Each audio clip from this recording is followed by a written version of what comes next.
రేష్మి రేష్మి గార్డెనింగ్కి స్వాగతం. మనం మొన్న పెట్టిన విత్తనాలు చూడండి ఎలా చేసేసినాయో.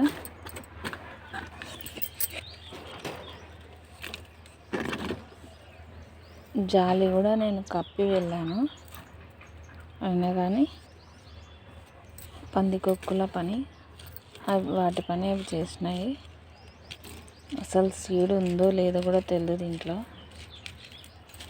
చూడండి ఇలా చేస్తే మనం ఎలా ఇంకా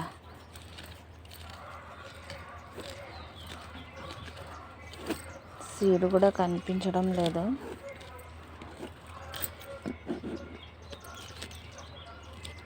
ఇది పరిస్థితి.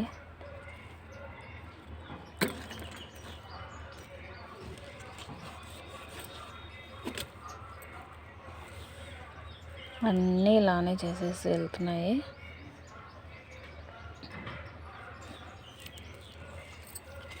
ఇక్కడ కూడా చూద్దాం. ఇక్కడ మనం నేతి బీర పెట్టినాం కదా, విత్తనాలు ఏవి లేవు అసలు. ప్రతిరోజు ఇదే పని, రావడం తోవడం. అసలు వాటికి తినేటివి ఏమన్నా ఉంటే నేను అక్కడనే వేసేస్తాను. అయినా కానీ ఇక్కడ మనం విత్తనాలు పెట్టిన చోటే వచ్చి గెలుకుతాయి అవి. ప్రతిరోజు ఇలానే చేస్తే ఇంకా అసలు మనకి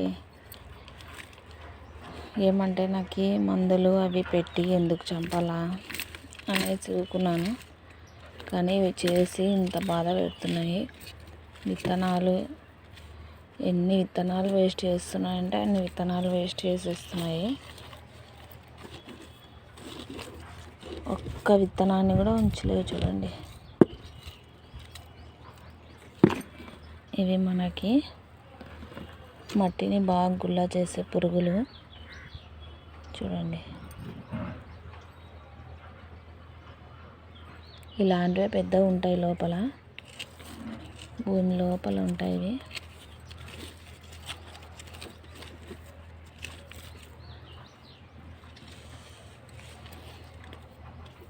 ఇది పరిస్థితి.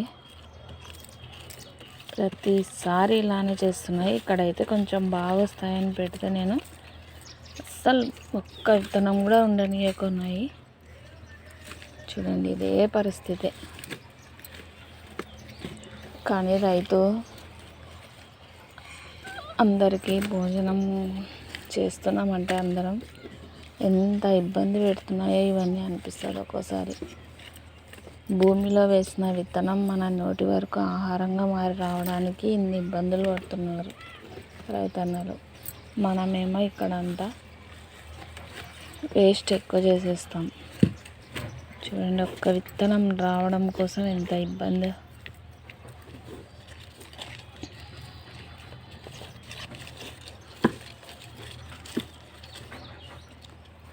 ఇలా ఇంత నీట్గా పెట్టి మనం విత్తనాలు వేస్తాం కదా, మళ్ళీ వచ్చి రాత్రి అవే పని, ఇంకా వాటి పని అవి చేస్తాయి, వెళ్ళిపోతాయి.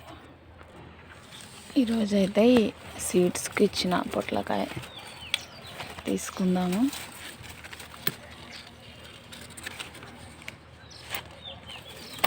ఇది కూడా అలానే నేను వేరే చోట వచ్చింటే మొక్క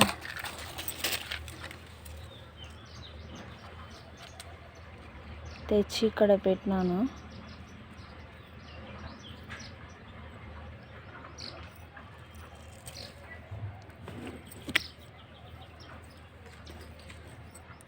చూడండి ఎంత బాగా వచ్చాయో. ఇప్పుడు చూడండి మళ్ళీ అదిగోండి.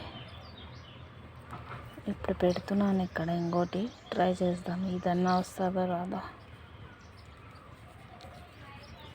ఇలానే చిక్కుడుకాయది కూడా వచ్చిండే, తీసి వేస్తుంది. ఎన్నిసార్లు తీసేసినా నేను వేస్తూనే ఉన్నాను. ఇంకా చాలా, ఇక్కడ ఒక్కటే ట్రై చేద్దాం, మళ్ళీ అన్నీ వేరే చోట వేద్దాము.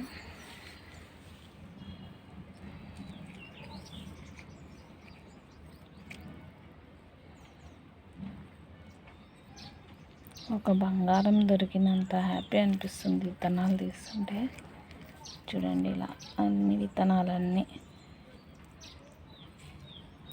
ఇలా ఎండబెట్టేసినామంటే